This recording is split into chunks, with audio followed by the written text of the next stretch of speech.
오늘 주시는 말씀은 창세기 38장 24절에서 30절까지 말씀입니다. 저 여러분 한 절씩 교독하겠습니다. 석 달쯤 후에 어떤 사람이 유다에게 일러 가라되 내 며느리 다말이 행음하였고 그 행음함으로 말미암아 임신하였느니라. 유다가 이르되 그를 끌어내어 불사르라.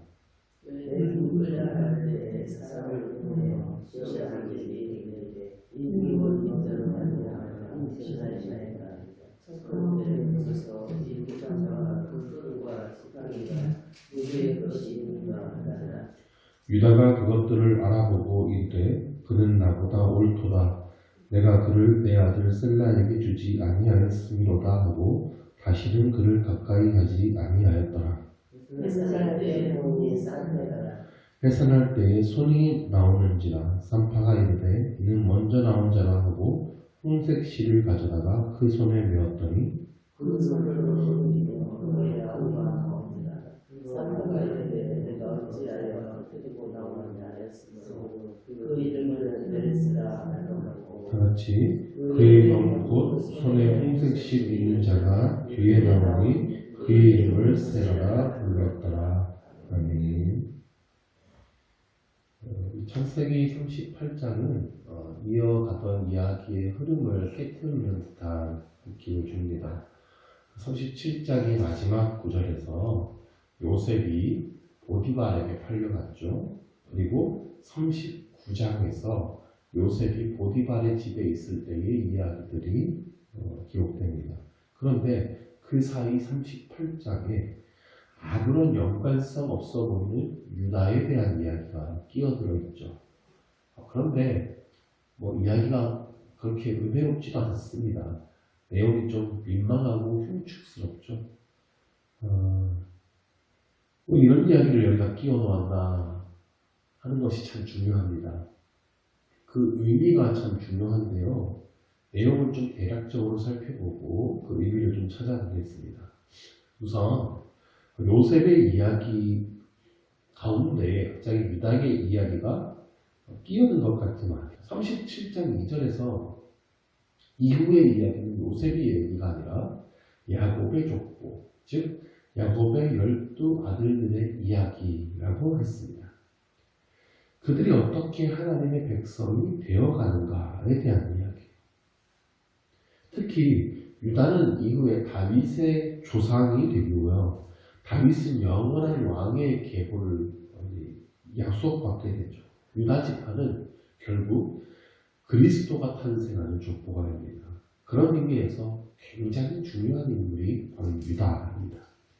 1절부터 보시면 그 후에 유다가 자기 형제들로부터 떠나 내려가서 아둘람 사람 히라와 가까이 하니라.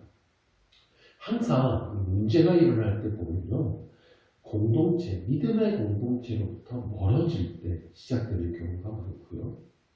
내가 누구와 함께 하느냐, 여기에서 문제가 발생하는 경우가 참 많습니다. 유다는 형제들을 떠나서 아둘람 사람 히라와 가까이 합니다. 아둘람은 당시에 가나안의 주요 도시 중에 하나였습니다. 유다가 가까이 한 히라는 그 가나안의 주요 도시, 그 아둘람에서 매우 유력한 집안의 자제였을 가능성이 아주 높습니다. 히라라는 이름의 뜻이 빛난다 라는 의미인데 액세서리를 치렁치렁하게 걸치고 있어서 빛난다 라는 의미예요. 그러니까 이 히라가 그런 사람이라는 거죠.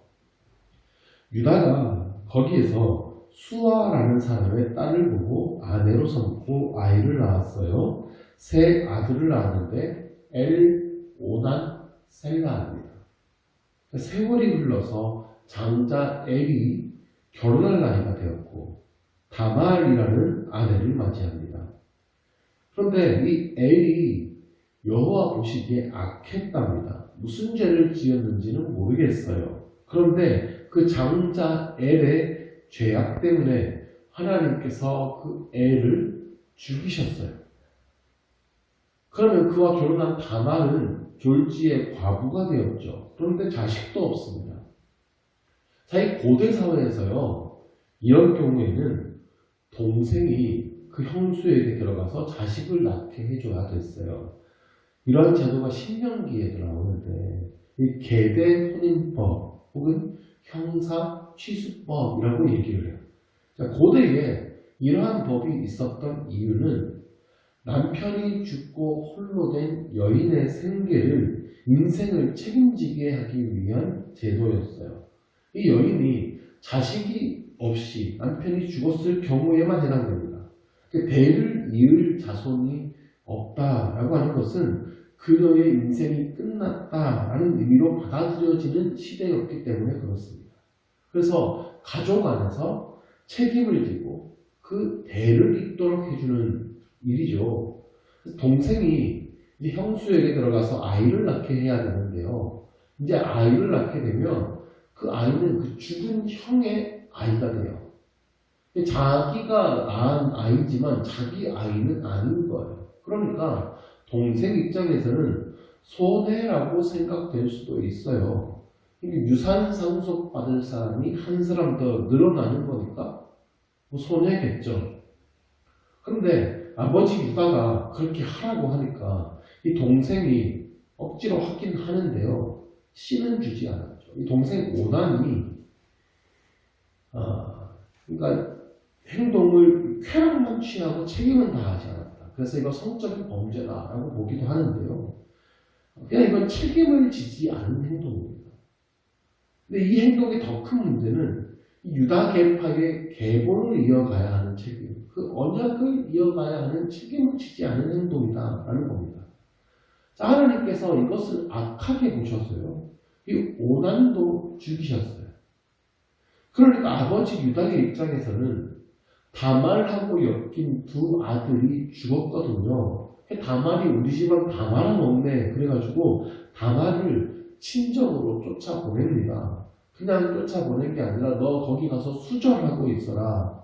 막내 셀라가 아직 어리니까 장성하면 너를 불러오겠다 하는 것이죠. 근데 소문에는 그 막내인 셀라도 혹시 다말하고 엮이면 죽을까봐 염려한 겁니다. 그런데 얼마 후에 유다의 아내도 죽었어요. 그러니까 이제 유다 지파 안에는 여인이 없는 거예요. 이제 대를 이어가야 하는 문제에 있어서 위기가 닥친 겁니다. 막내 셀라밖에 남지 않았으니까요. 그런데 만약에 이 셀라를 다말한테 붙여주고 셀라마저 죽으면 유다 지파는 사라지는 겁니다. 자, 이러한 걱정 때문에 유다는 이제 셀라를 다말에게 줄 가능성이 더 희박해졌죠. 그 후에 시간이 지나서 유다가 양털 깎을 때가 되었습니다. 양치는 사람에게 양털 깎는 날은 농부가 추수하는 날하고 같아요. 축제가 벌어지게 되는데요. 동시에 가나안에서는 이방신을 섬기는 제사도 대대적으로 벌어집니다.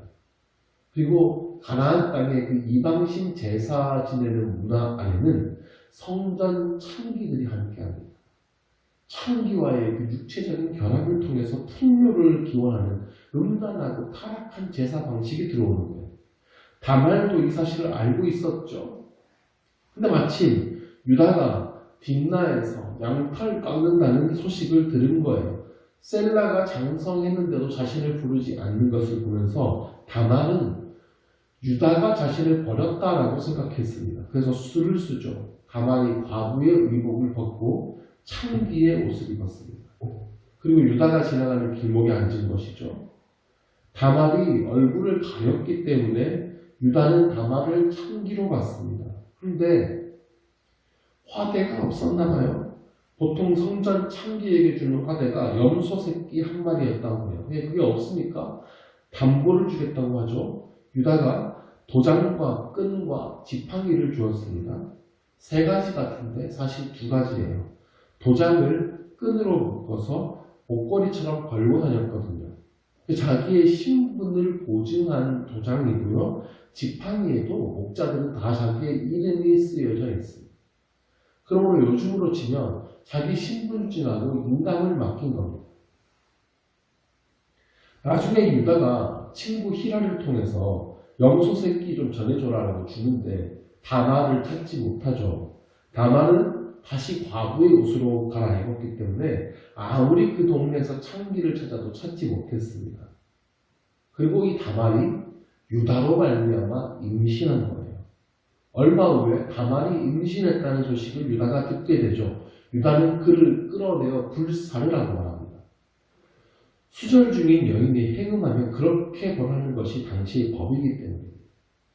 그래서 다말이 내가 이 사람 때문에 임신한 것이다 라고 하면서 유다에게 도장과 지팡이를 내밀죠.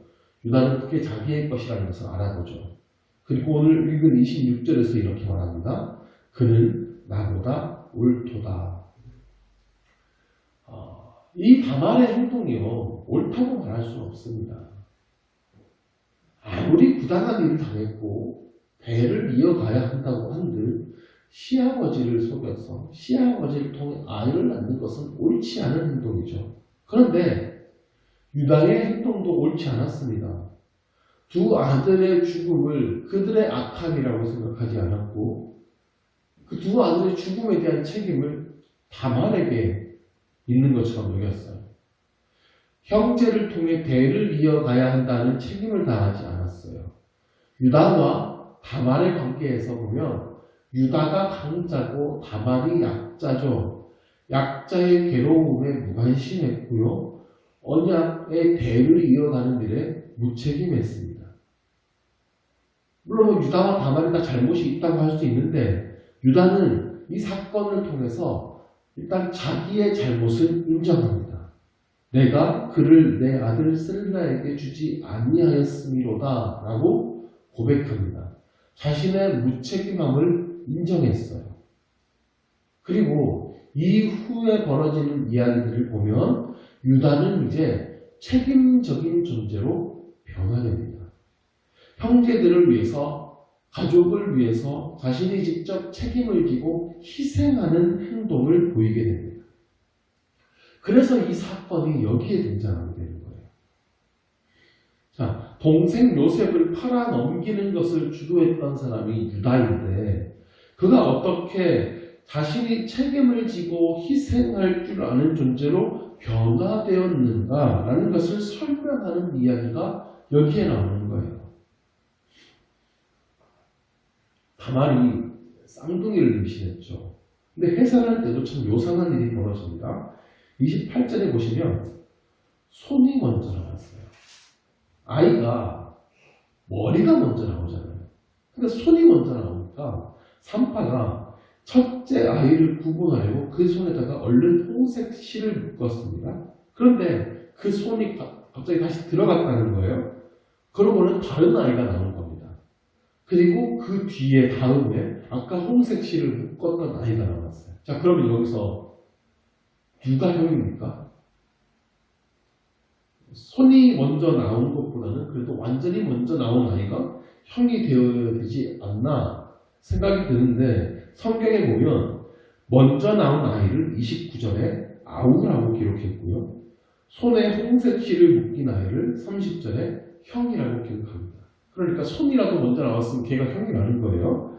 자, 먼저 나온 아우를 향해서 산파가 내가 어찌하여 터뜨리고 나오느냐 해서 이름이 베레스가 되어 있어요. 베레스의 뜻은 터뜨리고 나온다, 깨트린다 이런 뜻입니다.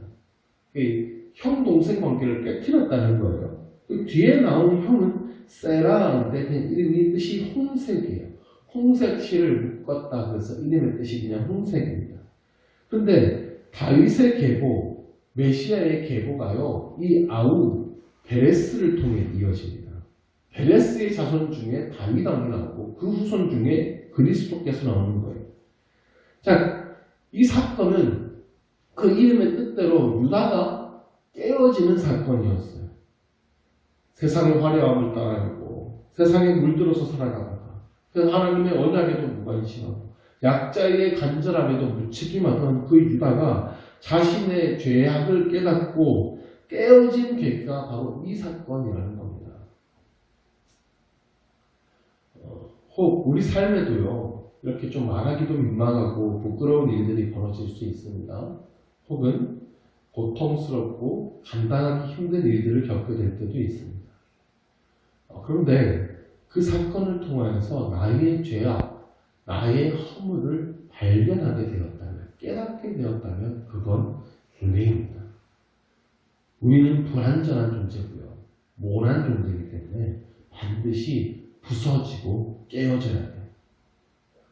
우리가 주님 안에 있으면 성령께서 날선 검과 같은 말씀을 통해서 우리를 부서뜨리시고 다듬어 가세요. 그런데 우리가 주님 안에서 벗어나면 그러면 주님은 그때도 우리를 포기하지 아니하시고 이런 사건을 통하여서 깨닫게 하시고 부서뜨리게 하십니다. 그러므로 이것이 복이고 은혜인 거예요. 중요한 것은 내가 나의 부족함을 깨닫고 나의 죄를 깨닫고 돌이키고 변화되는 것이죠. 그러면 하나님께서는 나의 수치를 변하여 영광이 되게 하십니다. 유다가 깨트려진 바로 이 사건을 통해 태어난 아들 베레스를 통해서 다윗이 탄생하고 예수 그리스도께서 탄생하게 되신 것입니다. 우리는 신실하지 못할지라도 하나님은 이렇게 신실하십니다. 그리고 끊임없이 우리 삶에 개입하셔서 우리를 깨닫게 하시고 변화시키려 하시는 겁니다. 말씀으로 역사하시고 이러한 사건을 통해 또 말씀하시죠. 우리를 어떻게든 하나님의 사람으로 만들려고 하시는 하나님의 신실한 열정인 거예요. 이 하나님의 간절한 외침을 들으시고 나의 연약함, 나의 죄악을 발견하고 깨닫고 돌이키고 변화되는 우리 모두가 되기를 간절히 원합니다. 우리가 깨어질 때는 힘들어요. 그런데 깨어지고 나면 우리 안에 하나님의 영광이 나타납니다. 나를 깨트리는 그 몸부림을 그러고 하나님께서 기뻐하시고 복을 더하여 주실 것을 믿습니다. 기도하겠습니다. 하나님 아버지, 너무나도 부족하고 연약한 우리를 포기하여 버리지 않게 하시고 끊임없이 우리에게 말씀하시고 역사하시는 하나님의 은혜에 감사를 드립니다. 하나님께서 말씀을 통해 우리의 연약함을 만지실 때에 깨닫게 하시고 회개의 영을 부어주시어 돌이키게 하여 주옵소서. 변화되게 하여 주옵소서. 원치 않는 상황들을 통해 우리 마음이 깨어지고 부서질 때도 있습니다. 그때에도 우리 마음을 붙들어 주시고 나를 향한 하나님의 뜻을 깨닫고 다시 일어나서 주님의 원하시는 모습으로 다듬어져 가는 우리 모두가 되게 하여 주옵소서. 한 걸음 한 걸음 주님의 형상대로 변화되어 결국엔 우리를 통해서 하나님의 영광을 나타내게 하시고 하나님의 뜻을 이루어가게 하여 주옵소서.